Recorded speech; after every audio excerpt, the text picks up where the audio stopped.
You ready for this? Not really, but Okay. Welcome to the Haunter's Playground, the place where people who love everything scary and spooky come to play. And today we have none other but Timothy Bates. Psycho. Timothy Psycho Bates. Thank you. You're welcome. We will have Josh later because we still... We have You're a so drunk fired. on the lights. You're so fired. I think with her contract, that's called a divorce. Anyway, what were we talking about? Josh, we're going to do makeup with Josh later. But for now, we're starting off the show with Tim. So, Tim, tell everybody who and what you are. Well, I'm me. That's about it. Yeah. I've been in the associated with the haunt industry since 1991, designing, building, operating haunted houses. So kind of a little bit of everything. I've worked on a few very bad horror movies that friends say that I need to help out with. But mostly I stay in the haunt industry. I work professionally for a living for a production company doing lighting, sound, staging for live entertainment events like concerts or stage events or corporate events. So that's about my expertise. Tim and I met, what was that, 94, 95, somewhere in there. And we were working on a year-round haunted house together. And went from there. We worked together designing, building, and then operating haunted houses and haunted attractions and laser tag arenas, which those were just as scary as the haunted houses. But did that for a number of years, and then I ventured off, started doing movies, and you were doing all the entertainment stuff. And Correct. but we still do it. I mean, Oh, yeah. I know you work and do some design work for a haunted house up in Ohio. Yes. Well, I used to. They've changed venues, but yeah, I did do a lot of designing, and hopefully this haunted house group is asking me to come back so I can start designing and building and hopefully chasing people with chainsaws because I love doing that. And I hope I can find the picture of your baby. Oh, Stupid. Oh, I love Stupid. It's a 4.5 foot long chainsaw with like a logger's chain blade on it with spot welded chain on it and flint in the tip. Sparks shoot everywhere, and I named it Stupid, of course, because my butcher's apron says I'm with Stupid and an arrow pointing down. People laugh at that. I don't know why. So, as far as like haunted house designs and stuff, we're getting into the season. We're less than 90 days away. A lot of yard haunters right now are probably feverishly going over panels or pallets, whatever they're going to put together their yard haunt, garage haunt with. And one of the things that I've noticed with a lot of their designs, and something that we worked on for years with doing test rooms and stuff, is a lot of them have straight shots. They have scares where they just scare people straight down a hallway, or they have long, straight runs. And what are some of the things that we used to talk about and not doing that? Well, straight shots are very good for whenever you're doing the big drastic scare, but it takes a lot of having a straight shot is a lot of wasted space, and it's also a kind of a poor, really good scare because if you scare somebody in a straight shot, you scare them really good, they take off running, they're gone, they're away from whatever it is that's scaring them. Whereas if you have switchbacks or change-ups or obstacles that are in the way, they can't make that great escape. They can't get away. So the fear intensifies within them of whenever they're getting scared that whatever is coming to eat them is going to get them because they can't just run away in a straight shot. So we would always put in hallways that we would do the big scare, and the hallways would then change and alter directions to where they can't make that straight getaway, where the actor who is then doing the scare has the option of actually chasing them through these hallways, which then intensifies even more that scare of, oh my God, it's after me, it's going to get me, it's going to eat me. So, having the change-ups and the blockades or obstacles really helps to intensify that scare. Straight shots, like I said, they can get away, they feel safe because they are outrunning the big evil monster. And that brings us to, there should be no phone calls while you're being interviewed. Yes. At least he didn't answer it. But no, Not yet. You're like my dad. He's going to look Not at yet. it. I'm trying to turn it off for you. But he had the warning going on. I thought you were backing up or something, about to drop a load. But one of the things you were talking about, the straight shot and running away, is one of the things that we had always had issues with, is that not only gives the patron, your customer, whoever it may be, the chance to build up speed. And then if they can't see where they're going, it'd be something that happened with us with a pretty good straight shot scare where a girl saw the wall, did not see, after about a 30-foot run, didn't see how to get out, so she buckled down and busted through the wall and did several $1,000s of damage.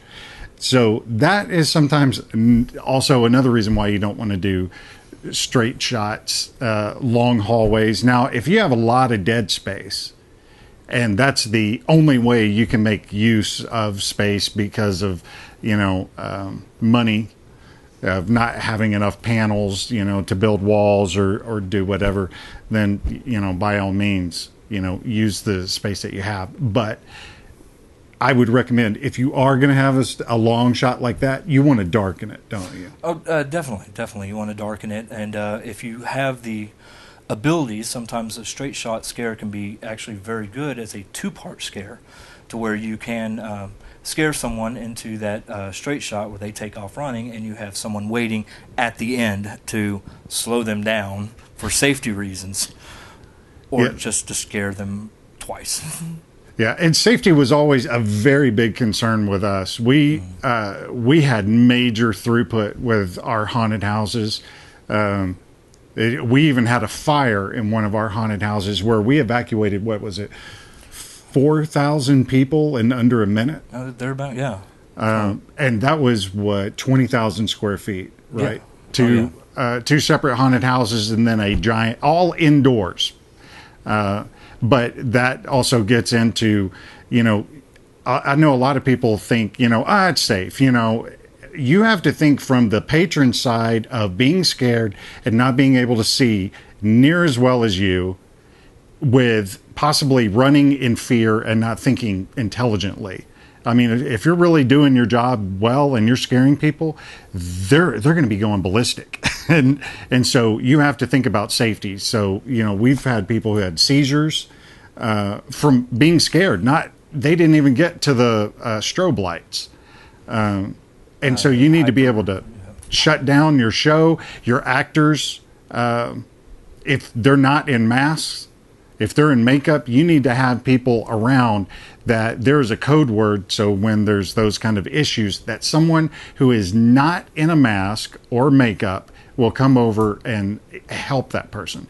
That's actually a very good point, because I've witnessed that where people have run into walls or knock themselves out, hyperventilate, and they're actually panicky, and the person in the mask and horror makeup cannot go up and say, "Hey, are you okay?" That intensifies that, because now they're standing hovering over them.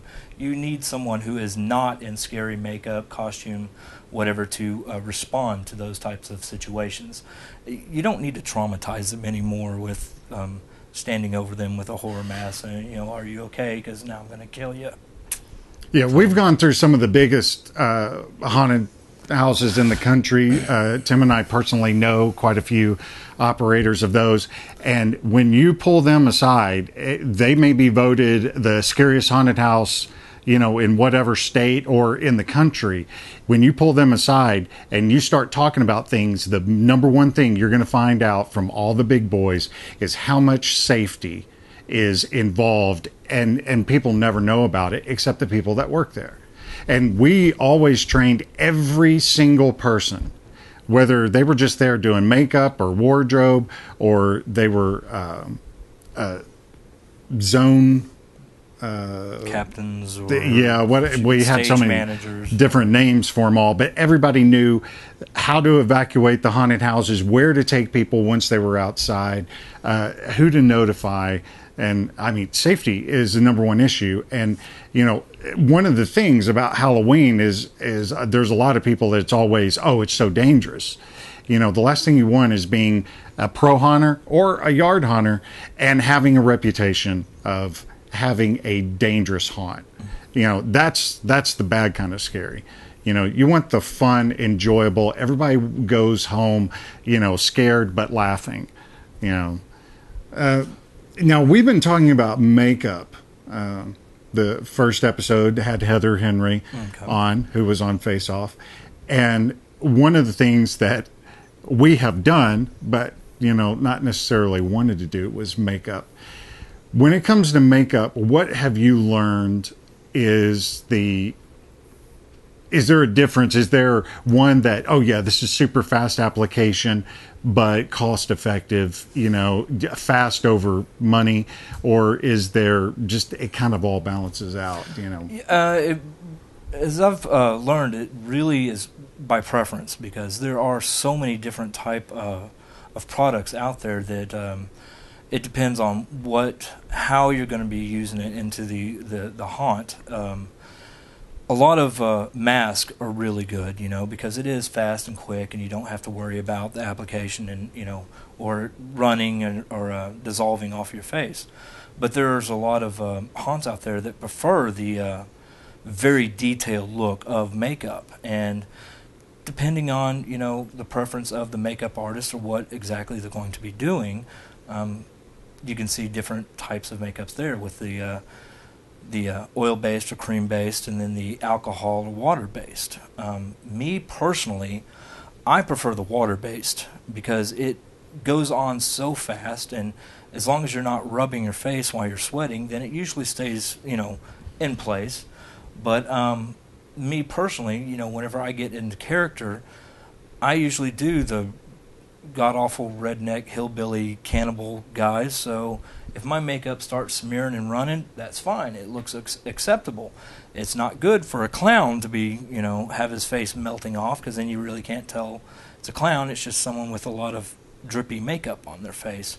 So that's where you'd want to go into alcohol-based, or maybe even some cream-based. But it varies from haunted house to haunted house that I've gone to, that on what they prefer using, and it's what application it's going to be, what they're going to be doing as far as scaring and activity that's based off of.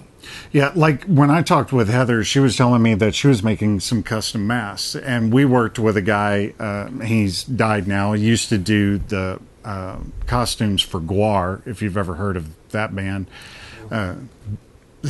Joe Riley used to make us custom masks in accordance with our theme. So if you're going to go with like a custom mask, and there are a lot of places that they may not have a lot of money, but they will invest that money in a custom mask, because here's the thing, you don't have to worry about if your actors look the same.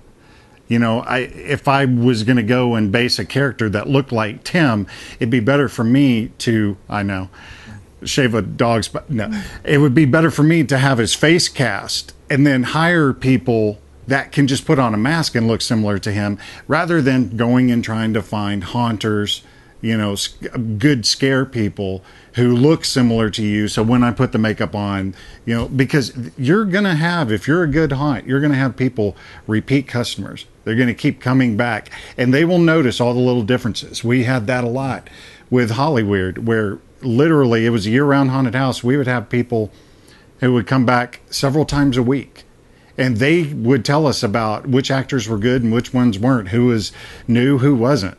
I mean, they were so into that haunted house. And so, we mostly use masks there. We would black out around the eyes. That's one thing that I see a lot of people mess up on. They just throw a mask on and they think, okay, it's ready.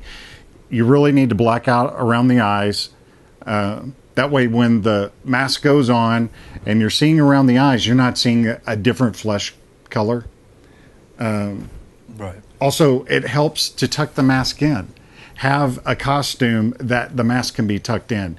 Having the flesh that's cut around, that's hanging outside of a t-shirt, unless it's supposed to look like it's stitched in, like their skin is, hanging out, it looks bad. And, those are the little things that can take a good haunted house down a notch and take a great haunted house to just mediocre.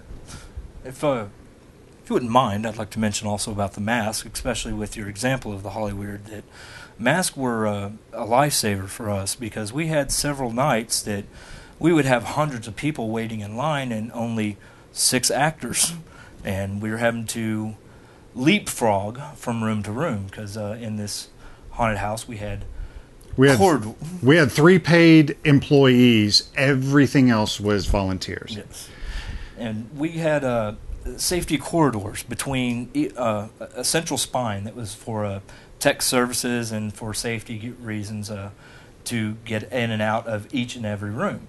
So on nights like this, we would have our 6 of us that one person would scare in the first room, and then as the group passed would hopscotch over to the third room, changing mask. And then the second, we would vice versa, play hopscotch through the whole haunted house. So having the mask was a real lifesaver for us on that, because we could just throw on, throw off, and that way the patrons, when they went through, they saw someone different, whereas they really saw us 5 or 6 times. Yeah, we would have people coming out go, I can't believe you have so many people working in there. And it's like, how many people do you think work in there? And they're like, you got to have at least 30. And that would be one of those days when there was only 4, maybe 5 of us in there.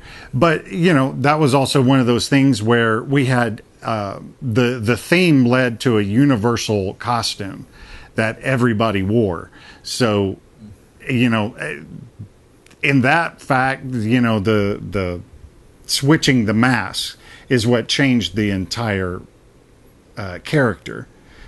Because everybody was in the same wardrobe. And so that helped. Otherwise, you may want to think of an outer shirt, when you switch a mask.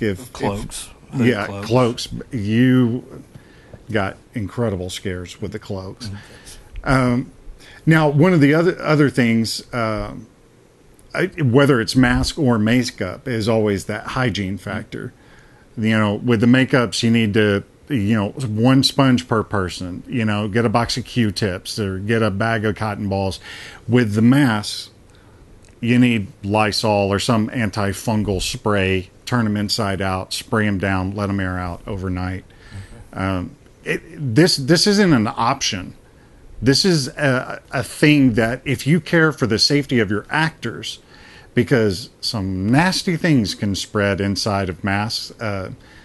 We've known of entire haunted houses where every actor came down with lice because of, one person kept changing masks, and they didn't clean them out overnight. It just got worse.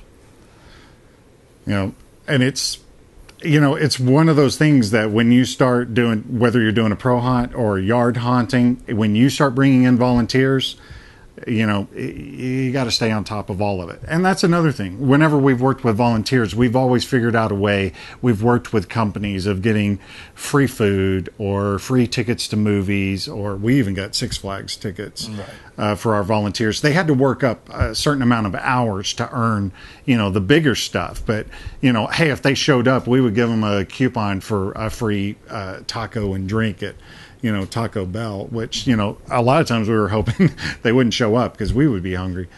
We didn't make a lot of money. No, I think that's one of those jobs that we worked, 80 to 100 hours a week and got a minimum wage 40-hour a week paycheck. Yeah. But, we did it for the love of the haunt. So, getting into the season now, I know where we would be if we were building one of our haunted houses. where do you think, you know some yard haunters, where do you think a yard haunter should be right now? Is it the layout? Definitely wrapping up your planning, your pre-planning, your design work. You should definitely be into the construction phase, getting ready to all the pre-building, any hard construction that you need to make, any big projects. You need to be, starting that now or thinking of starting it very soon. It comes pretty quick. October, hits really fast. So you want to be able to have all these big projects already done and finished with as early as possible. That way, whenever it does come time to actually set up, you want to be able to put those large projects out and concentrate more of your time on the decorating to make it, all fit into whatever theme or whatever you're trying to accomplish. When we did pro haunts, a lot of times, and this is let's see, I think 2000 was the last time I was involved in all the theming, construction, and everything. So we're talking 12 years. Just in the last 12 years, there are a lot of haunted houses that they changed the theme every year. Right. Where back in the day when we were doing them, it was about every 2 or 3 years you want to change the theme, and now it's every year. So if people are changing the themes, and I know that there's a lot of people now who are starting to go and pay money to get backstories written for them, so it helps them. And we're talking even yard haunters getting backstories written. When you start getting into the theme, how important do you think it is that if you come up with a certain theme, do you really want to change the entire theme, or do you want to just have a key centralized character and change around that character? I can certainly understand the whole changing of the theme. That always seems more like a marketing ploy to me, that if you have a set storyline that people are continuing to come year after year, that they would begin to feel like they're seeing the same thing over and over again. So the idea of changing the entire theme is, make it all new, all different. You get these people coming back, more often, rather than saying, "Oh well, I've seen that before." I do agree with the changing, though. Change the theme, but still have a central character. That provides more of an anchor of who you are, more of an identity of what this house is that you have the central either character or pivotal point or story point, and you can change everything else around that. But I think it is very important to have a pivotal point, a main point for any haunt, yard haunt or haunted house. Yeah, one of the things that we had talked about was changing from year to year, changing the rooms or the layout or something, making a 25% change. Because I know there's been times when we would take a haunted house, we would move it from one place to another, and when we would go to set it up, we would just change the flow pattern of things, and people who've worked with us before thought it was a completely different haunted house. Right. Well, the reasoning that we always gave for that is to make everything different, and for anybody who does happen to follow this haunted house, or just to keep it different. Whereas sometimes the reality of it was whatever came off the truck first, we started putting that up. Yeah, what number panel is that? I don't know. It's worn off. Okay, that's going to be the monster pit. Yeah. But that's we really try to change things up and make things different. Yeah, and one of the things that we also did, and I know that it's going to be especially hard for yard haunters because they really want to change everything up, and they have more freedom to do that with yard haunts, garage haunts. But pro haunters, a lot of times they'll change things up because they will find that no matter how good an actor they put in a scare spot, it doesn't work. That's one of the issues I have with movies. When I'm writing a scene, it's like, oh, the scene's going to be so good. And I go to shoot it, and it seems that everything's working great. And then after it's edited, it's like it just doesn't work. And then there's those rooms that it's like, this is more of a cool down spot that actors have just lit up, like we had in Florida with the guy who wore the camo in the Arboretum or whatever it was, where, I mean, he just, it was magical how he could turn a boring room into one of the best scares we had. As a matter of fact, it was so good that we ended up putting a night vision camera in there and displaying it outside on a 50 by 50 foot screen for people who were waiting in line. They were watching it, and you would hear people go, well, now I know I'm not going to get scared in there. And they'd still, they always did, you know. And so that's where some of that changing from year to year helps too. You get rid of the scares that just don't work, and you experiment, and then, you know, it gives, I know a lot of times it gave our actors something new. Yeah. You know. Yeah. So when it comes to, you know, the operations of the haunted house, where do you start? You know, at a certain point, say you've got 2 weeks before you open, you should have everything built by then. Oh, definitely. And you should be going through all your permit, you know, all your inspections and up to code. Oh, yes. You know, and you know the code. I mean, we both had to learn OSHA, BOCA, and as a matter of fact, we were part of writing the code for Irving. Yes. That Fire Marshal Bill was very clear about how we were instrumental in writing that code. So I'm sorry for anyone who builds a haunted house in Irving now. Yeah. So once you're up to code, you know you're legally going to be open and able to operate for the month of October. Correct. You want to start pulling in your actors now, I guess? Definitely. As soon as you can get an actor in there to start learning their spot, learning, you know, their character, that gives them more time to become more in depth with, more in touch with what they're going to do for the scare. It gives them more of a ownership over the character, over the spot in that haunted house, so that they feel more connected to it and can actually, you know, work it a lot better. We didn't run, well, I guess you would technically call ours theatrical haunted houses, but ours were our characters talked. Yeah. We didn't allow other actors to talk in the haunted house, except for the person who was giving the spiel at the front. You know, no touching of the, and we kept in character. When you walked up, they were not actors. They were, do not touch anything inside, you know, or those things may touch you back. But I know that there are some haunted houses where it's kind of room to room. There's a story being told by the characters, whereas we did not lead them through. We opened up the door and good luck, hope you survive type of thing. So have you worked with both? Yes, I've worked with both, where they have actual guided tours, basically, and they put on a little performance at each little stop. Each room puts on a little performance, so it is very theatrical. There's also some that, like us, we just open the floodgates and kick them in and say go.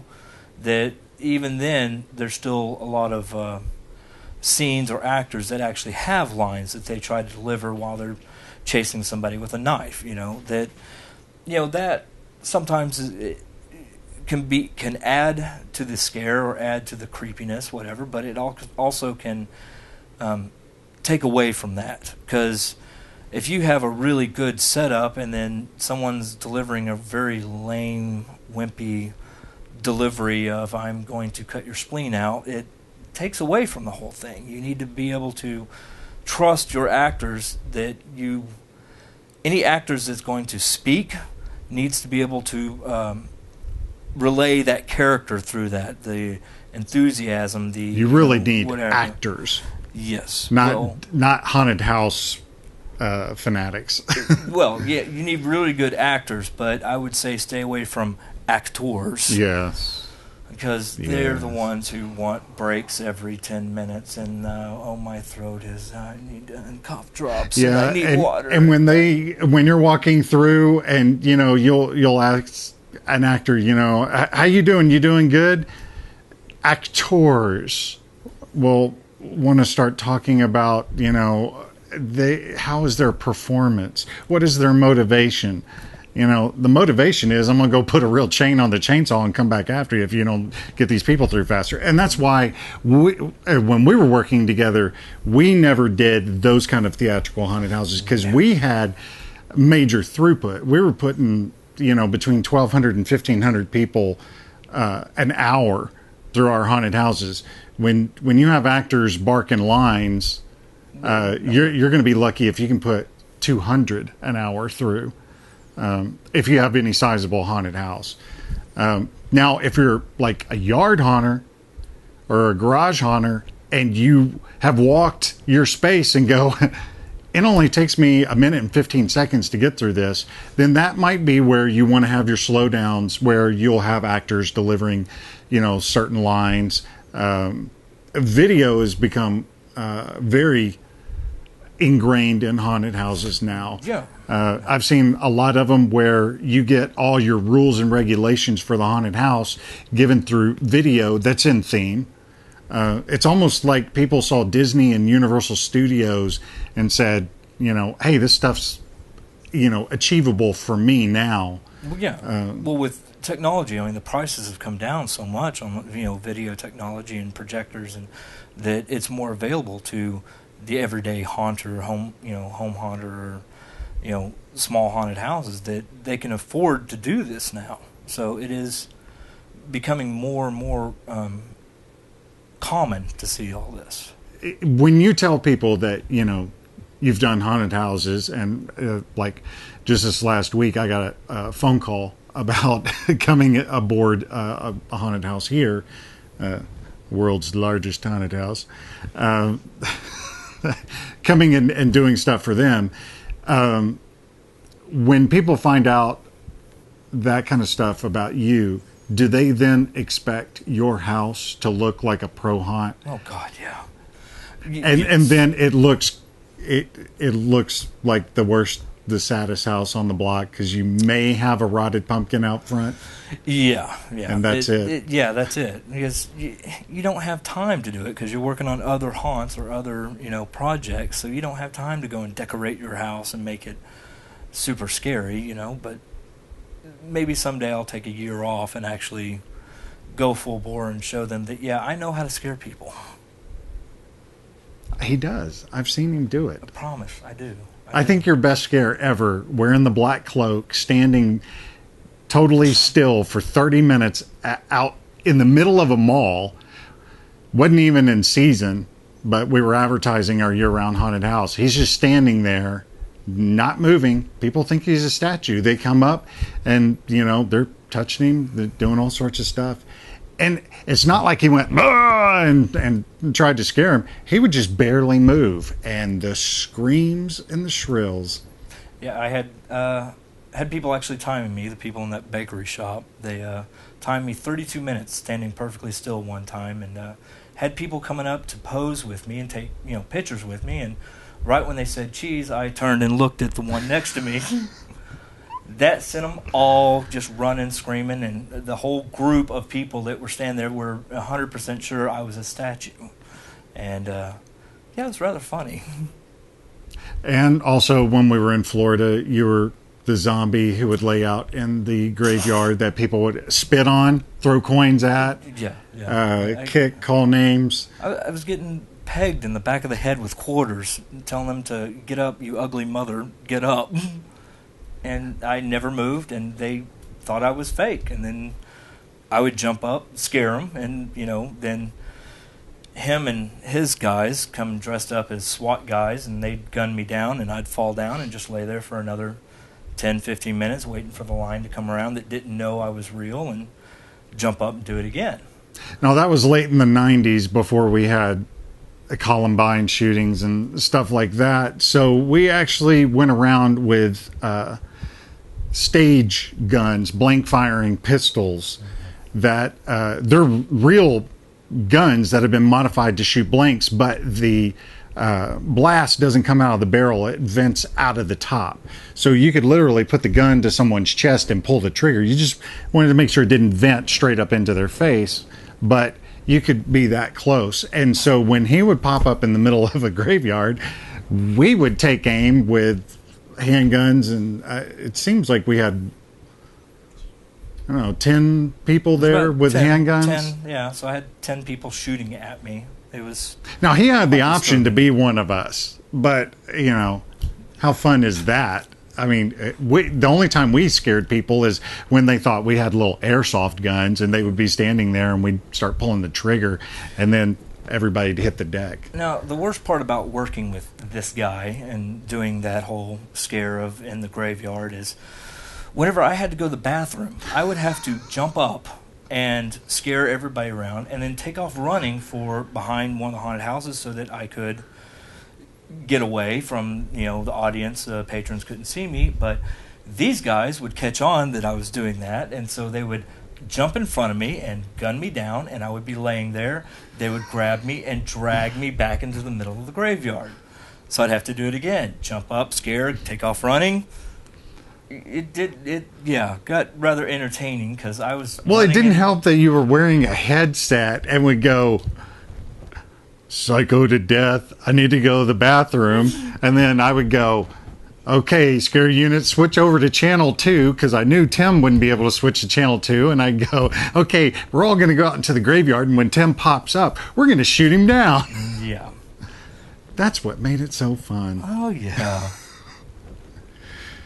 All right, so I guess we're coming to the end of this interview. Both our wives are waiting for hamburgers to be burned out on the grill. Okay. So any last recommendations, advice, words of wisdom? Yes, always. Whenever designing or building anything, always be safety conscious of anything. You don't want anybody getting hurt or injured for any reason. And secondly, you know, have fun. And finally, just don't ever trust him whenever you've got to go to the bathroom. Well, that's it for Tim. And we're going to head back to the Psycho. Normally, I call him Psycho all the time, but now it's all of a sudden he's not calling me Death, so I'm not calling him Psycho. So now we're going to head back to the studios. I'm sorry. Oh, man. Normally that would be so funny, but now it's like so scary because our wives are watching. Anyway, we're going to head back to the studio. We're going to slap some makeup up on Josh.